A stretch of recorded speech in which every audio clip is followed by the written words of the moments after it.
चौरासी वर्षीय पुरुष दर्दी पर सफल ड्रग कोटेड बलून यूरेथ्रोप्लास्टी कराई।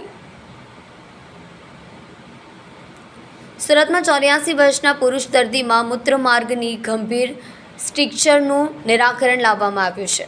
દર્દી નિયમિત મૂત્રમાર્ગ વિસ્તરણ અને અસફળ વિઝ્યુઅલ ઇન્ટરનલ યુરેથ્રોમોટી સર્જરીમાંથી પસાર થવા છતાં પેશાબ કરવામાં મુશ્કેલીઓ અનુભવી રહ્યો હતો। તેણે વેસુ વીઆઈપી રોડ ઉપર સ્થિત પ્રિશ મલ્ટી સ્પેશિયાલિટી હોસ્પિટલ અને સેન્ટર ફોર યુરોકેર કિડની અને પ્રોસ્ટેટ ખાતે ગ્રાઉન્ડ બ્રેડિંગ ડ્રગ કોટેડ બલૂન યુરેથ્રોપ્લાસ્ટી કરાવ્યું છે।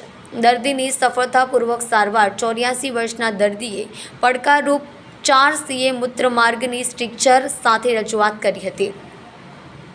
ભારતમાં યુરેથ્રલ સ્ટ્રક્ચર્સ માટેની સારવારમાં સામાન્ય રીતે બકલ યુરેથ્રોપ્લાસ્ટીનો સમાવેશ થાય છે, જે નોંધપાત્ર સંકળાયેલ જોખમો અને કોમ્પ્લિકેશન સાથેની ઓપન સર્જિકલ પ્રક્રિયા છે। દર્દીની ઉંમર અને કોમોબિડિટીઝને જોતાં આ પરંપરાગત સારવાર વિકલ્પ સલાહભર્યો ન હતો। પ્રિશ મલ્ટી સ્પેશિયાલિટી હોસ્પિટલ સુરતના urologist doctor Subodh Kamble drug coated balloon urethroplasty નામની અત્યાધુનિક ટેકનિકનો ઉપયોગ કરી 84 વર્ષીય પુરુષ દર્દીની સફળતાપૂર્વક સારવાર કરી હતી। આ નવીન પ્રક્રિયામાં મૂત્રમાર્ગના સાંકડા ભાગને ફેલાવવા માટે દવા સાથે કોટેડ વિશિષ્ટ બલૂનનો ઉપયોગ કરવામાં આવે છે।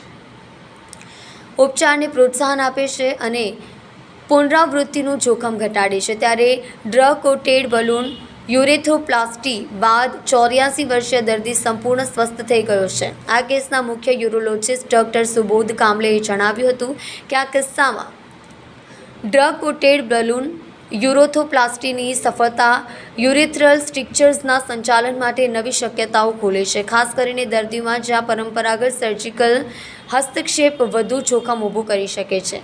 અને ડ્રગ કોટેડ બલૂન યુરેથ્રોપ્લાસ્ટીની સંભવિતતા આ નવીન સારવાર બાદ દર્દીના યુરોલોજિકલ સ્વાસ્થ્ય અને જીવનની ગુણવત્તામાં નોંધપાત્ર સુધારો જોવા માટે રોમાંચિત છીએ।